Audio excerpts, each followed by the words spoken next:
9 आणि 10 जानेवारीला आदित्य ठाकरेंचा कोल्हापूर दौरा. आदित्य ठाकरे कोल्हापूर आणि हातकणंगले मतदारसंघाचा आढावा घेणार.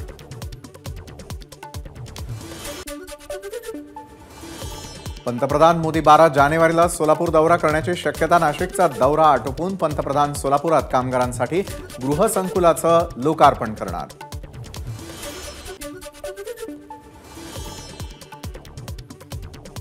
नाशिकमध्ये यशवंतराव चव्हाण मुक्त विद्यापीठाच्या प्रांगणात राम मंदिर कलश पूजन होणार. विद्यापीठामध्ये धार्मिक कार्यक्रम घेण्यासाठी संभाजी ब्रिगेडचा आक्षेप. कुलगुरूंच्या हस्ते होणारं कलश पूजन वादात अडकण्याची शक्यता.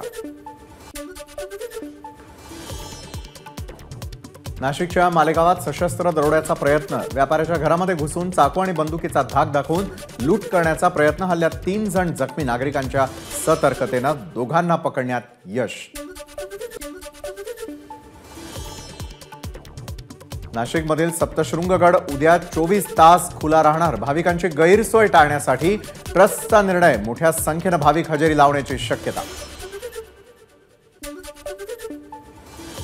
31 डिसेंबर आणि 1 जानेवारीला होणाऱ्या संभाव्य गर्दीच्या पार्श्वभूमीवर शिर्डीमध्ये पोलीस यंत्रणा सज्ज. मंदिरासमोरील महामार्गावर आजपासून नो व्हेकल झोन. शिर्डीमध्ये साई मंदिरात मंगल अक्षदा कलशाचं पूजन. भाविकांनी घेतला साई दर्शनासोबत अयोध्येहून आलेल्या कलश दर्शनाचा लाभ.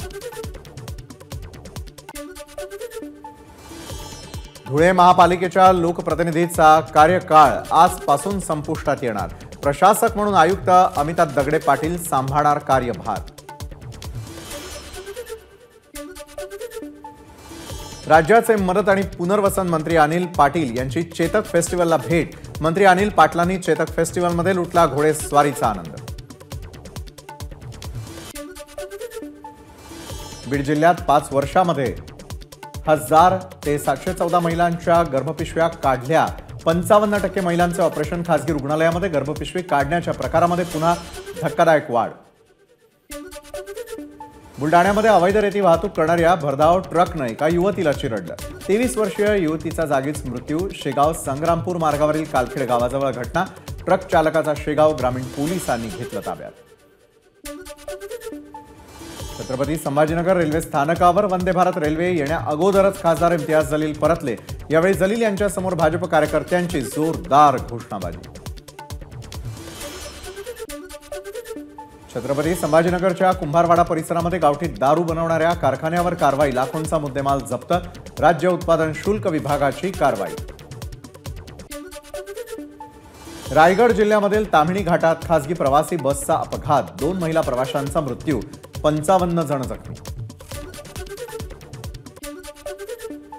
रत्नागिरीच्या गणपतीपुळे मंदिरामध्ये बाप्पाचं दर्शन घेण्यासाठी भाविकांची मोठी गर्दी. मंदिरातील सर्व दर्शन रांगा फुल. बाप्पाच्या आशीर्वादानं नवीन वर्षाच्या स्वागताची भाविकांकडून तयारी.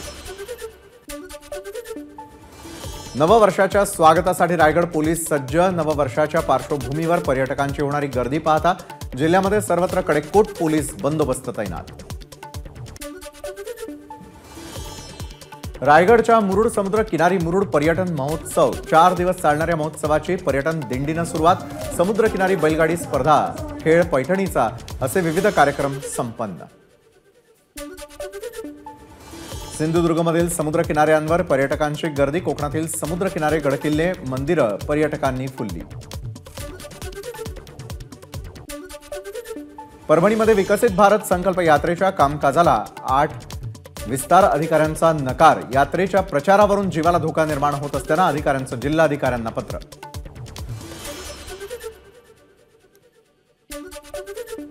जळगावच्या पारोळ्यामध्ये 4 जणांना बेदम मारहाण. चोरट्यांची टोळी असल्याच्या संशयावरून मारहाण केल्याची माहिती. लोणी गावातली घटना. मारहाण करणाऱ्या 15 जणांना पोलिसांकडून अटक. 5 महिन्यांपूर्वी बुलडाण्याच्या समृद्धी महामार्गावरती भीषण अपघात. अपघातानंतर रस्त्याचं निकृष्ट दर्जाचं काम केल्यानं मार्गावर पुन्हा खड्ड्यांचं साम्राज्य. त्यामुळे या मार्गावर पुन्हा अपघात होण्याची शक्यता. नांदेडमध्ये 14 ठिकाणी घरफोड्या करणारा सराईत गुन्हेगाराला अटक. आरोपीकडून 7,03,850 रुपयांचा मुद्देमाल जप्त. शरीरसुखाला विरोध केल्यानं महिलेची गळा दाबून हत्या, मृतदेहाची विल्हेवाट लावण्यासाठी उसाचा फड पेटवला. कोल्हापूरच्या आजरा तालुक्यातील भादवणमधील घटना. सीसीटीव्हीच्या आधारे संशयित आरोपी योगेश पाटील याला अटक. कोल्हापुरामध्ये डीमार्ट प्रशासनाला ग्राहकांनी धरलं धारेवर. वजनापेक्षा कमी धान्य पॅक करून देत असल्याचा ग्राहकांचा आरोप. यवतमाळच्या आणि तहसील कार्यालयासमोर शेतकऱ्यांच्या विविध मागण्यांसाठी काँग्रेसचं आंदोलन. आर्णी तालुका दुष्काळग्रस्त जाहीर करावा यासाठी काँग्रेसचा ठिय्या. मराठा आरक्षणाच्या मागणीसाठी धाराशिवमध्ये मराठा समाज आक्रमक. 100 ट्रॅक्टर रिक्षा घेऊन सांजा गावातील नागरिकांचं धाराशिव जिल्हाधिकारी कार्यालयावरती मोर्चा.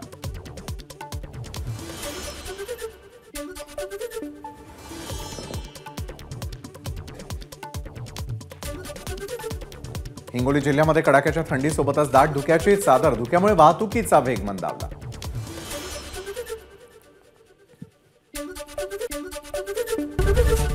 एबीपी माझा, उघडा डोळे बघा नीट.